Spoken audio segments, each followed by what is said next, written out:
Hello, you wonderful people, and welcome to another episode of Not Too Comic Book. This being a show where I talk about TV shows that are adaptations of comic books. For today's episode, I'm going to talk about the latest episode of The Flash, as well as the latest episode of Black Lightning.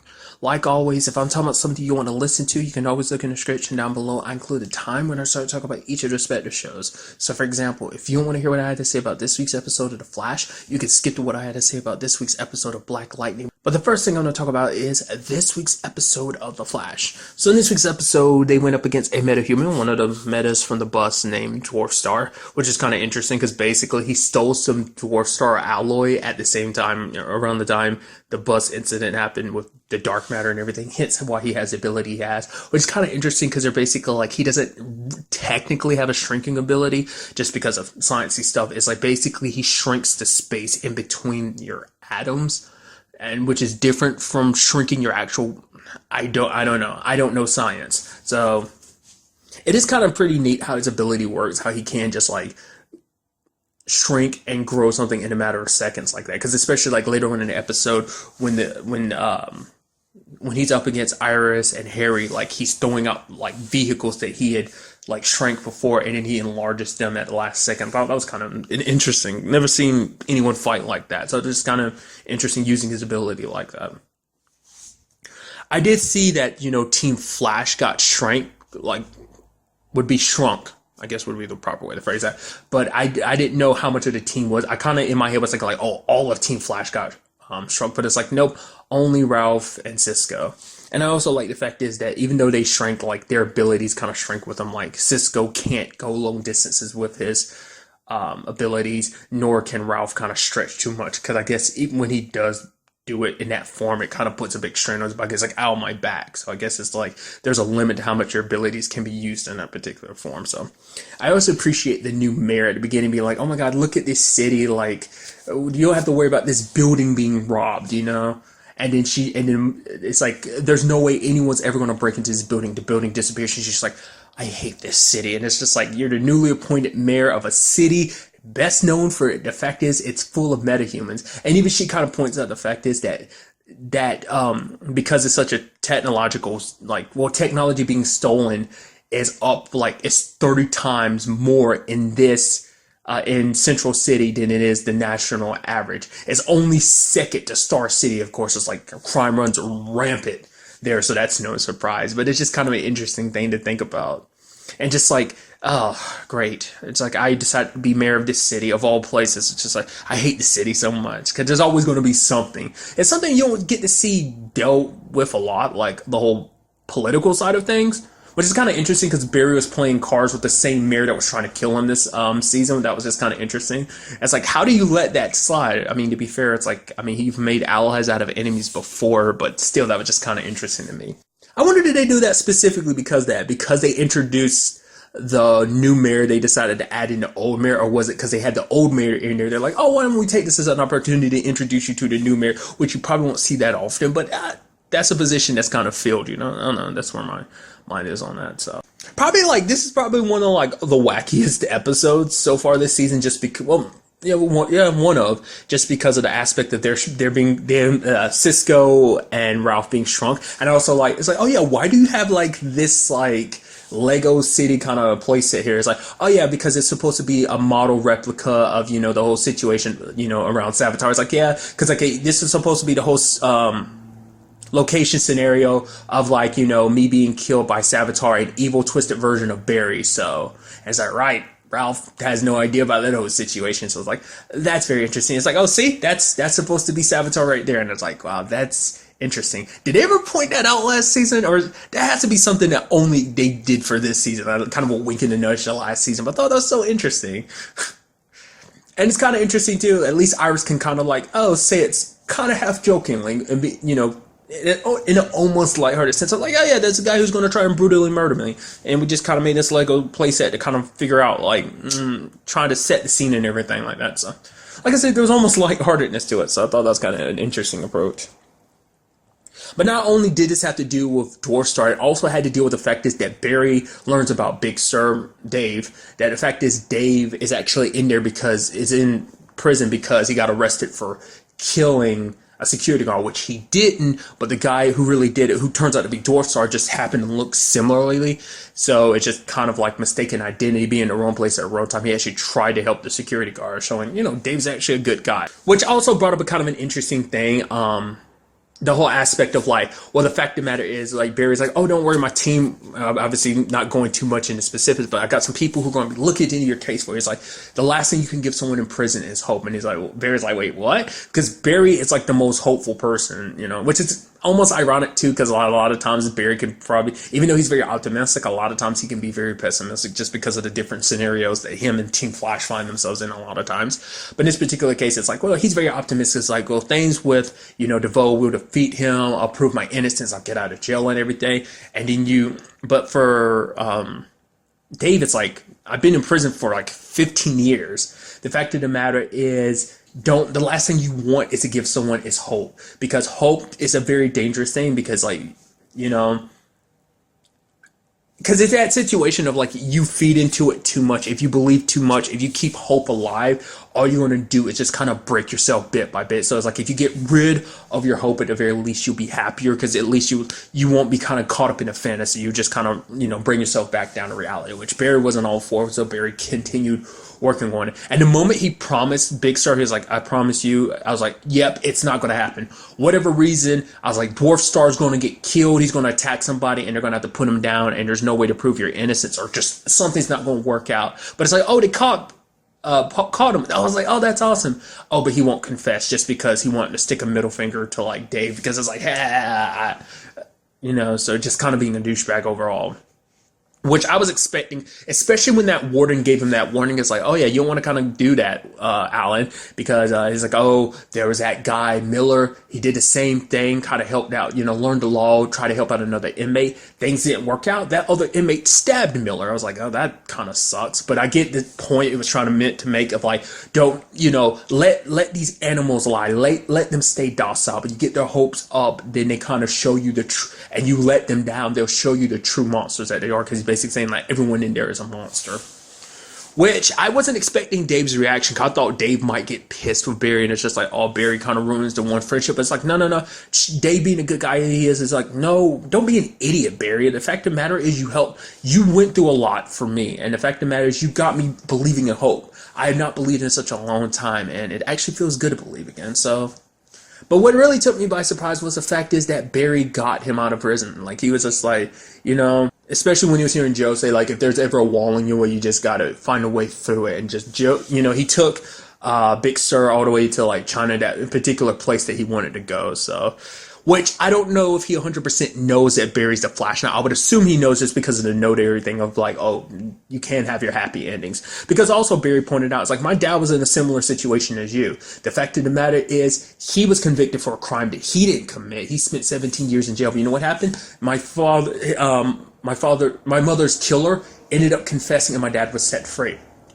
But also at the same time, they didn't go into it because it would have been super depressing. It's like, well, let's not forget that sometime later your dad was also murdered. So that kind of sucks.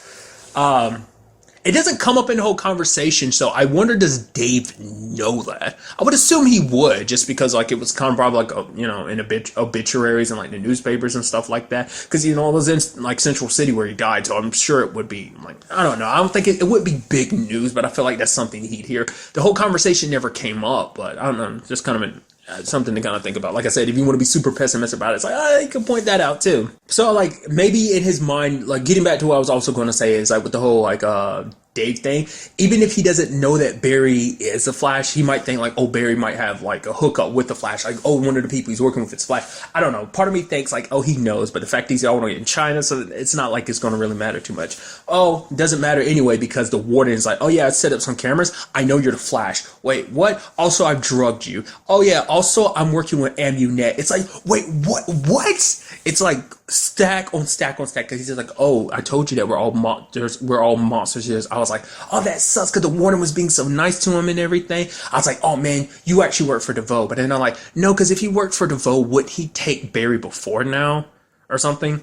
But it's like, no, because he saw an opportunity. So it seems like whatever the situation is, since MU, it makes you wonder, has it always been a thing, or is that more of a recent thing, his whole relationship with Amunet? Because she has kind of gotten into the metahuman game and everything. So, which also brings up something Harry brought up in this episode, which is constantly like, why is DeVoe doing what he did? Like, the fact of the matter is, the meta in this episode was connected to Big Sur, who's a cellmate of Barry's. He just happens to be framed for a crime that was committed by someone that would eventually get turned into a meta by Team Flag. There's no such thing as coincidences. So then your brain goes, so this is all a laid out plan. Everything to this point, meaning like, so Barry would end up in prison with Big Sur. Barry wouldn't be able to help himself or wanting to help a guy who's in a similar situation as his dad being framed for a crime he didn't commit. And then Barry want to help him not only capture the metahuman involved, but also end up inadvertently revealing his powers, because maybe it devolves mind. He's like, oh, I calculated that Torso would not confess or something like that. So basically the long line of dominoes eventually leading him to be where he is right now, being sold by Amunet. It's like, but then what is the end goal on that situation? The fact of the matter is, she has Barry now, which is definitely going to be interesting considering her relationship with Frost and everything, because she doesn't know that she doesn't know that they're connected, like Frost and the Flash, does she? I don't actually remember. Because during that whole like situation of Amunet situation and Killer Frost situation, like there was that whole like boys' night out, like, you know, Barry's whole bachelor party. So it's kind of like at that strip club.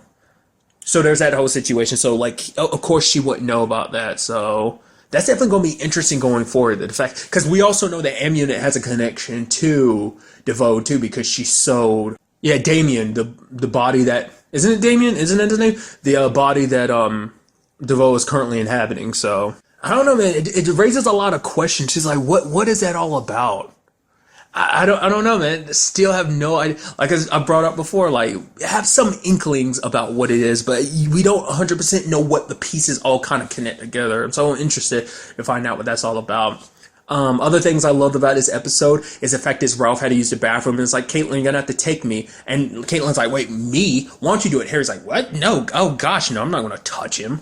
I also love the fact is that Harry kind of screwed up and almost killed him, because basically their cells started exploding from him trying to make them big again and everything. Which, speaking of Harry, I do appreciate the fact is that, it was kind of interesting because even from the very beginning of the episode, he's like, okay, hurry up. We got to get Alan out of prison. And it's like, I was like, I don't get it. Like, I was like, wow, he's super motivated, more so than everyone. Like, everyone else is like, we kind of hit a dead end, but he's so motivated. I'm like, what's up with that? Why is that? And for Harry, it's like the fact is he feels like a failure. Like, he needed this. It's like, okay, we can help out at least with Dave's situation, but it's like, oh, even that's proving hard, because he felt like an idiot, because like DeVoe has so outmatched him. It's like, we have no evidence. Barry's rotting away in prison. He even compared his situation like, oh, let's not forget, I was in, gorilla prison, and that was worse because they throw the feces at you and everything.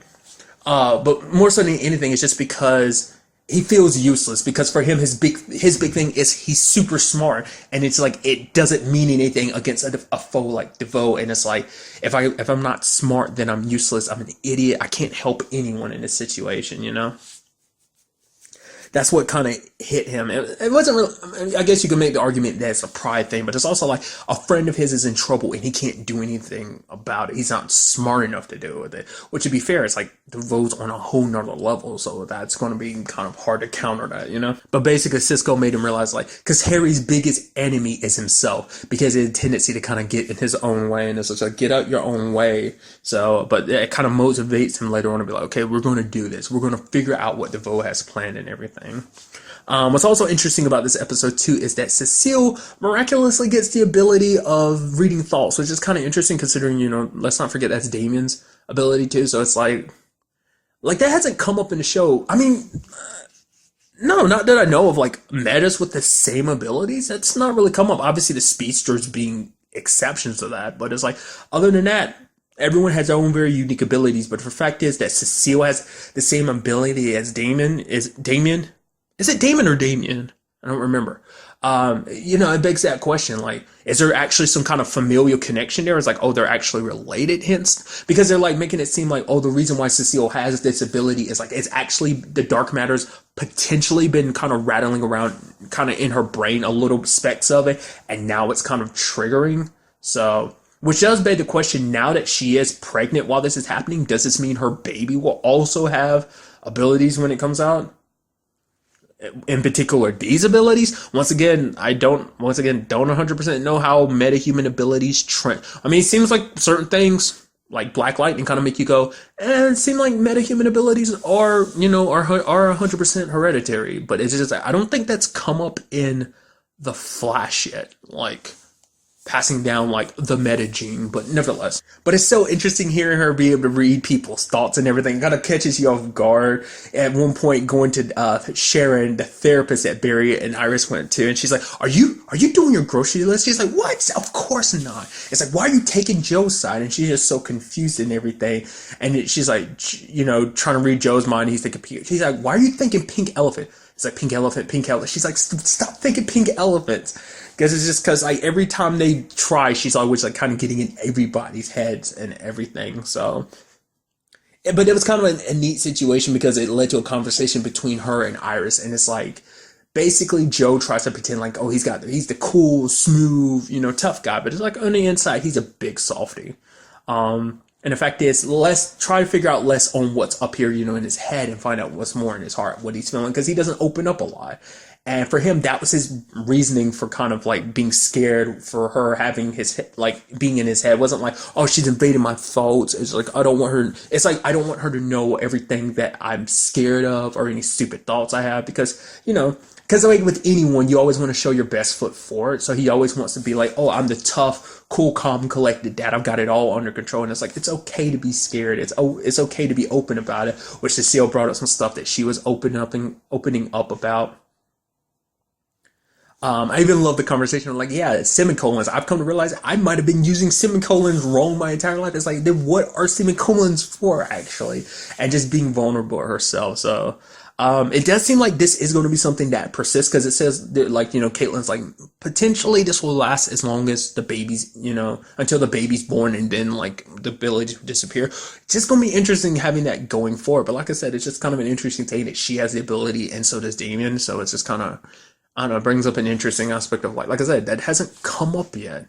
I also, really quickly, I was just thinking about it, I do also love the moment that Iris stepped on Ralph, because just her reaction of like, ew, get him off, like she stepped on a bug or something, which I guess at the same time it's like, well, there's a miniature dude that's kind of stretchy that you kind of like, like, I mean, she's kind of lucky that it was him and no one else, because it's like that could have ended very badly. So they never actually brought it up either, but let's not forget, Dwarfstar stole an entire building. So what happens with that whole situation? Do you like force him to turn the building back? Because that was never resolved. It's like, do you put the building back and force him to do that, or what? Huh.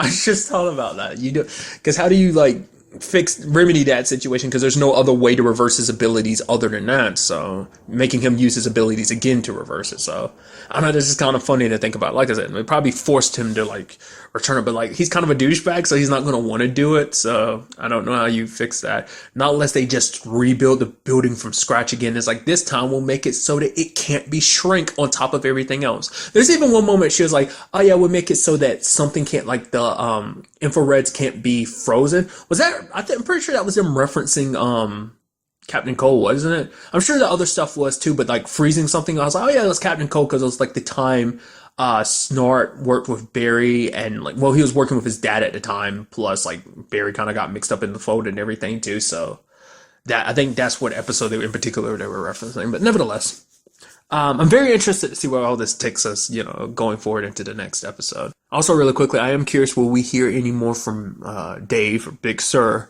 going forward or not? I mean, we'll just have to wait and see. So.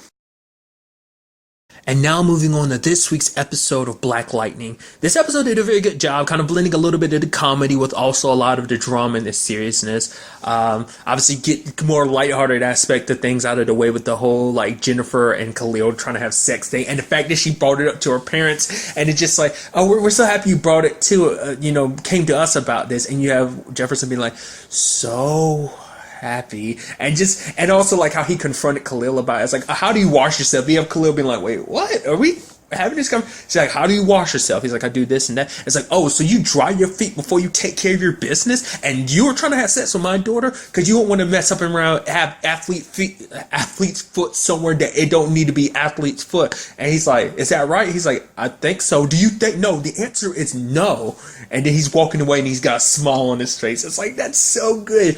This show does such a beautiful thing of that, because like none of the other superheroes kind of have that aspect of like having to deal with that whole aspect of like parenthood. Like Oliver's starting to get into that situation, but then again, it's like he's raising he's raising a teenage daughter while he has an older daughter, but that's kind of a thing all on its own. But I mean, I think the closest thing we kind of get with this situation is we get a little bit with everyone. John kind of deals with it, not to this extent because he's dealing with older quote unquote daughters, but that's, you know, him dealing with Kara and Alex. Then you have Joe, who has he has one on the way, but he has Wally, he has Barry, he has Iris. So it's just an interesting that parent situation, and I think it's so interesting seeing that kind of added to a superhero show, because no other superhero show is kind of really diving into it, other than like, you know, like I said, Oliver with his whole situation. So that was, but his situation is a little different. Fatherhood was kind of sprung on him to a certain extent.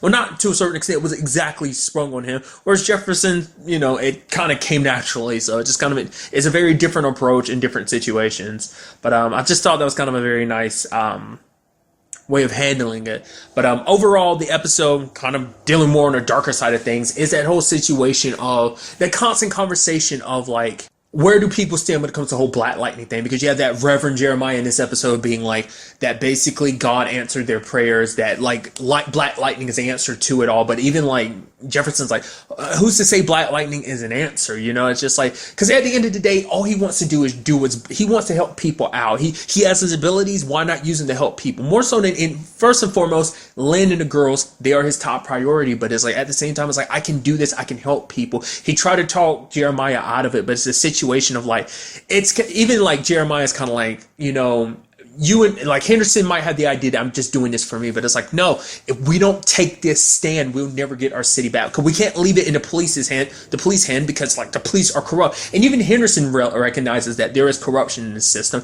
because it's like, oh, there's only like one police unit on like the march, and it's like he tried to go up the food chain before he kept getting shut down over and over again. Even the higher he went, the less people are going to be willing to talk to him. But it's still a situation of like, no, let the police handle this. Like, all you're going to do is put a lot of people in danger. Hence what kind of the main part of the whole episode was about. And even at the end of the day, when Black Lightning showed up and saved the day, even then Henderson's still like, no, he's a vigilante. The fact of the matter is, whether he's responding to the 100 or the 100 are targeting him, all he's going to do is cause more harm than good. Which, you know, Jefferson's just trying to do his best. And the thing is, where is he in that? I mean, because the fact of the matter is, typically it's the police that are kind of more like, in particular Henderson is like, no, Black Lightning is more of a problem than a solution. Whereas the public is like, no, he's a godsend. The fact of the matter is, he's here to help us. We need to accept his help, you know? That he is kind of someone we can rely on. Because it's an interesting thing too, that I feel like no other superhero show kind of dives into this. Supergirl kind of tackles it a little bit. It's the whole aspect of religion. Like I want to say Black Lightning is the first superhero to kind of you know, come from like a religious standpoint, in the sense of like, you know, the people around him as well as just he himself. You know, he's a God-fearing man and everything, and so is everyone else in Freeland. So it's just kind of it adds a different perspective, because people are thinking like, oh, this is God's will that things kind of played out like this. Like, it's an element that doesn't really play up, you know, in any other superhero show, which isn't like trying to be like, oh, super religious or anything like that, but it's just kind of an interesting thing, because, you know, because like the only other superhero show I know that kind of plays an aspect is someone's faith is Daredevil. That's the only other like superhero show that's ever played a part, because that's why like Matt was always conflicted, because there is the side of him, the Catholic in him, just trying to do the right thing while also trying to help his city and protect the people he cares about. Same thing for Jefferson. It even got to the point that Lynn was kind of even being like, oh, maybe Jennifer should stay with me. Like, you know, something that, you know, if you're going to go back to being Black Light, which kind of shook him to the core. Like, no. Because it's like, you're basically about to take away my baby girl from me. It's like, don't do that. Like, because it's like, there's already a wedge in the family because of the whole Black Lightning thing. And that would have just only drove it to be even further.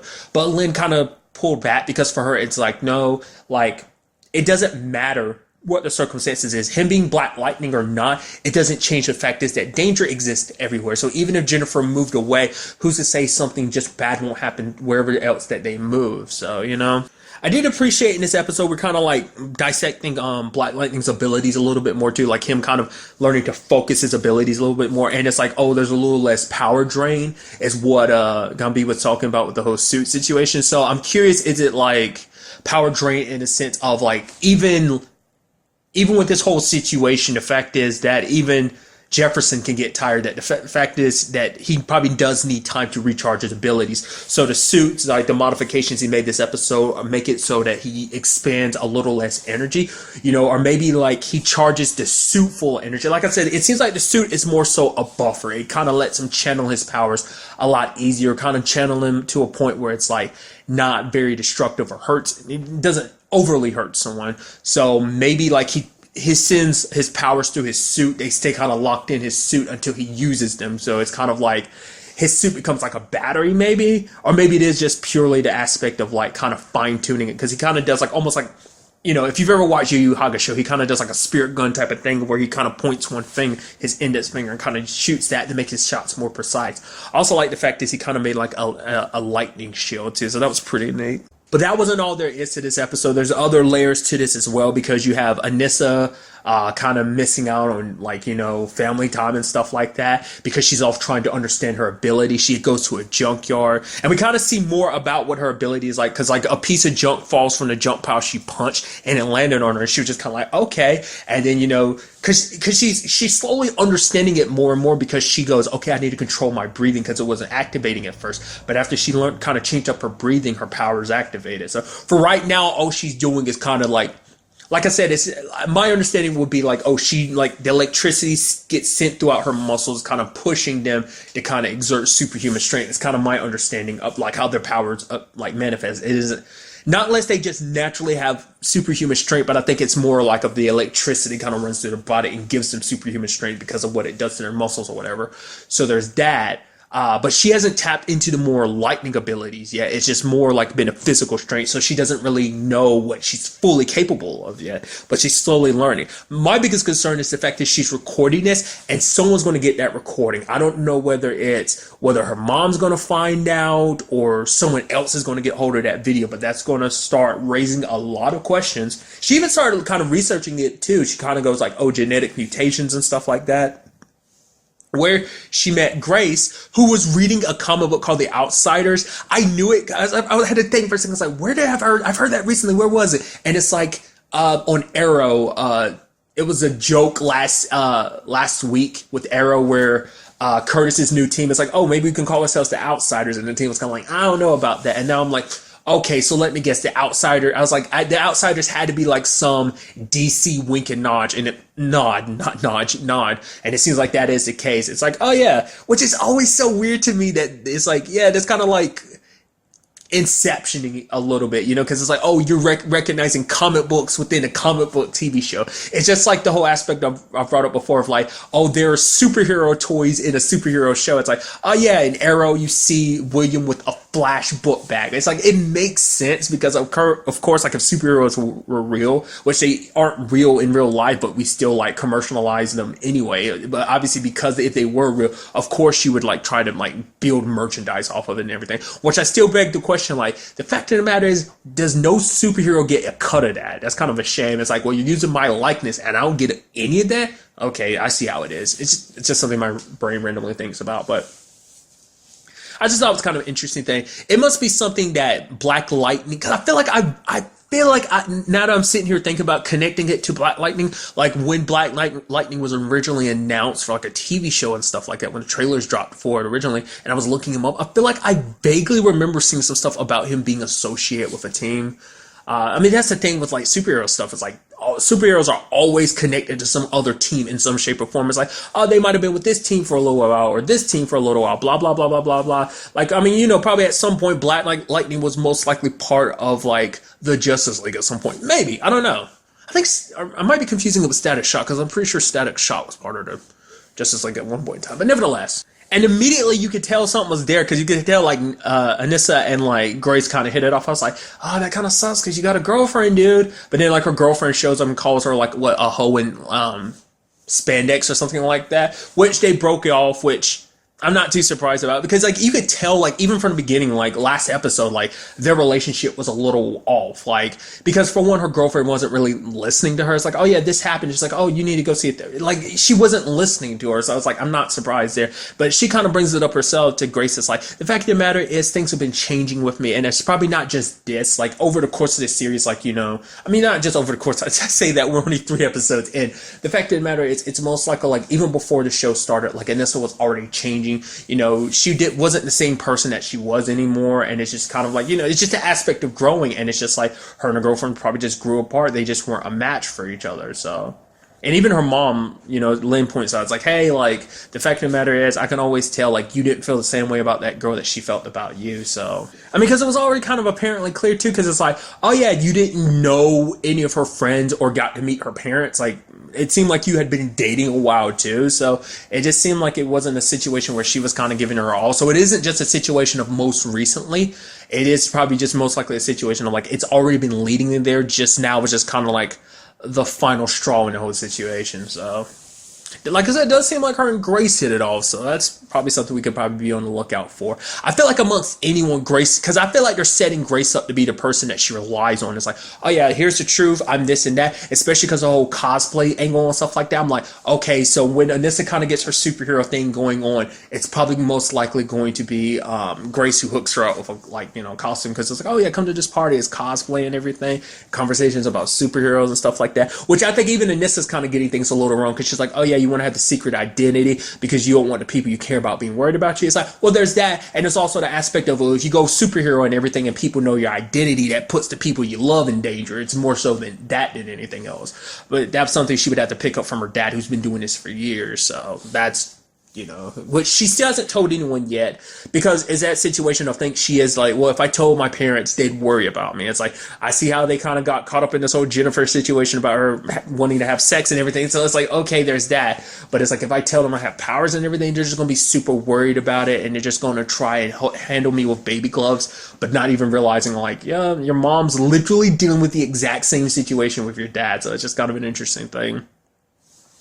Both of them kind of keeping secret lives from each other. In his case, keeping it from his eldest daughter as well as Jennifer, but also Anissa keeping it from everyone in the family too. It's just kind of interesting how that's done.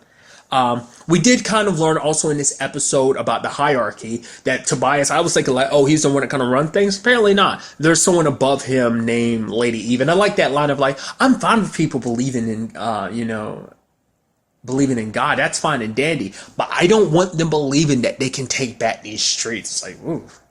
So I'm curious to learn more about that situation. Like I said, it seems like for right now that she is the top dog, Lady Eve is, and Tobias is kind of like middle management at best, I guess.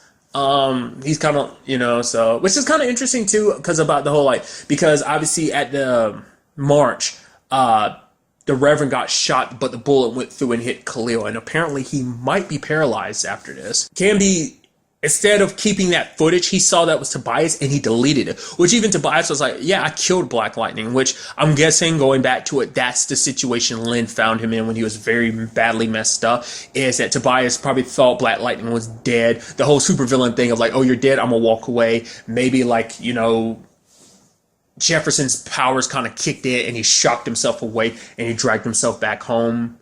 Because it seemed like he did that by himself because Gamby wasn't there. So it's like, oh, not like he had help at that time. So, but the question is, why is he hiding it from? Well, to be fair, Jefferson made it clear from the beginning, like all he wants to do. At first he was talking about just taking down Lala. Maybe Gamby feels like if Jefferson finds out that Tobias is behind this, all he'll do is charge head first. He'll be so caught up in everything, especially because Tobias is the one that, killed his dad and everything, plus try to kill him and everything. It's also because it's like, he did go down that route before and almost got killed, so he is being protective. It's not like a situation of like, oh, I'm hiding it for nefarious means. I didn't think anything. Well, I won't lie. There was a part of me that was thinking maybe like that, but it's like, no, he's trying to protect him because it's like if he find like if he wants Jefferson to probably avoid going head to head with Tobias for as long as possible, because if he finds out it's Tobias, he's going to go full head on, and Tobias has got an army, and Jefferson might not come back this time.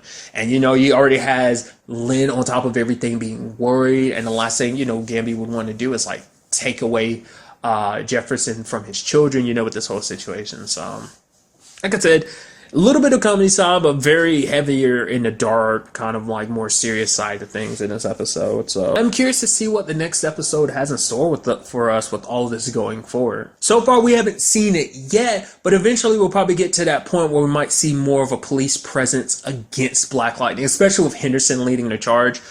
Just because it seems like that's how this thing typically goes with vigilantes, especially because he's on the outskirts of the law, and especially considering the fact that Tobias, well, maybe not even just Tobias, but more specifically, like Lady Eve has connections which trickle down to Tobias having connections, or maybe they, you know, whichever way that works. But there's corrupt people in this system, so they're going to be amply motivated to take Black Lightning down, even more so in that particular situation because they work for Tobias and everything. So we'll just have to wait and see where all this kind of takes us. But really, that's all I want to talk about in this episode. To the next time we meet, be happy, be safe, live life to the fullest, and enjoy it. Good day and good